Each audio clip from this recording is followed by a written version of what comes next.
Hello बच्चों, let's read this question. The question says carbon dioxide joins the photosynthetic pathway in. So question में पूछा है कि carbon dioxide photosynthetic pathway या photosynthesis में कब ज्वाइन करती है, कौन से प्रोसेस में, फर्स्ट PS1 में, सेकंड PS2 में, थर्ड लाइट रिएक्शन में और फोर्थ डार्क रिएक्शन में. So the key concept is photosynthesis. So photosynthesis means क्या होता है? Synthesis of food, that is glucose,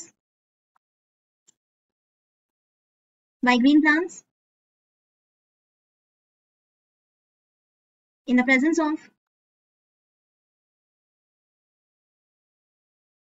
sunlight, carbon dioxide, water and chlorophyll, and in this process oxygen is released as a byproduct. So photosynthesis में दो reactions होती हैं. First होती है light reaction जो होती है क्लोरोप्लास्ट के थाइलेकोइड्स में, एंड सेकंड होती है डार्क रिएक्शन जो होती है क्लोरोप्लास्ट के स्ट्रोमा में, that is a liquid part of chloroplast. अब क्या होता है, जो सनलाइट होती है सबसे पहले उसको PS second, that is photosystem second, absorb करता है और यहाँ पर फोटोलिसिस ऑफ वाटर होता है, स्प्लिटिंग ऑफ वाटर मॉलिक्यूल होता है जिसमें वाटर टूटता है इलेक्ट्रॉन में, इलेक्ट्रॉन आगे चला जाएगा, हाइड्रोजन ह्यूमन में चला जाता है और ऑक्सीजन रिलीज हो जाती है एज अ बाय प्रोडक्ट.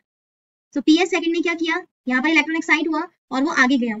आगे जाके ये इलेक्ट्रॉन किसको देगा, इलेक्ट्रॉन एक्सेप्टर को. इलेक्ट्रॉन एक्सेप्टर ये इलेक्ट्रॉन को कहाँ मूव कराएंगे, इलेक्ट्रॉन ट्रांसपोर्ट सिस्टम में. यहाँ इलेक्ट्रॉन ट्रांसपोर्ट सिस्टम से ही कहाँ जाएगा, PS1 में.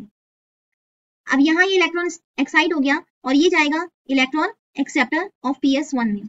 सो यहाँ पर जो ADP होती है दैट इज एडेनोसाइन डाइफॉस्फेट, वो किस में कन्वर्ट हो जाती है, ATP that is adenosine triphosphate molecule में. सिमिलरली NADP का भी रिडक्शन होता है निकोटिनामाइड एडेनाइन डाइन्यूक्लियोटाइड फॉस्फेट का, और वो क्या बना लेती है, रिड्यूस्ड NADPH बना लेती है. सो क्वेश्चन में पूछा था कि कार्बन डाइऑक्साइड पाथवे कहाँ ज्वाइन करता है. ना ये PS1 में एंटर करेगा और ना ही PS2 में एंटर करेगा, क्योंकि ये दोनों क्या है, लाइट डिपेंडेंट रिएक्शन है. लाइट रिएक्शंस होती हैं, यहाँ पर सिर्फ ATP और NADPH बनेगा, ऑक्सीजन रिलीज होगी, वाटर मॉलिक्यूल का स्प्लिटेंस होगा and nothing else. So light reaction क्या कहलाती है, ये पूरी की पूरी लाइट रिएक्शन होती है जिसमें कि ऑक्सीजन रिलीज होती है, NADPH एंड ATP फॉर्म होता है एंड फोटोलिसिस ऑफ वाटर होता है. So what is dark reaction, dark reaction को केल्विन साइकिल भी कहते हैं. सो जो लाइट रिएक्शन के प्रोडक्ट्स होते हैं दैट इज ATP और NADPH. डार्क रिएक्शन इसका यूज करती है और क्या करते हैं, ये CO2 को फिक्स कराते हैं और ग्लूकोज फॉर्म होता है, glucose is synthesised. So it means dark reaction में कार्बन डाइऑक्साइड ज्वाइन करता है, not in light reaction. So the final answer is D, dark reaction. Hope you understood it well. Best of luck.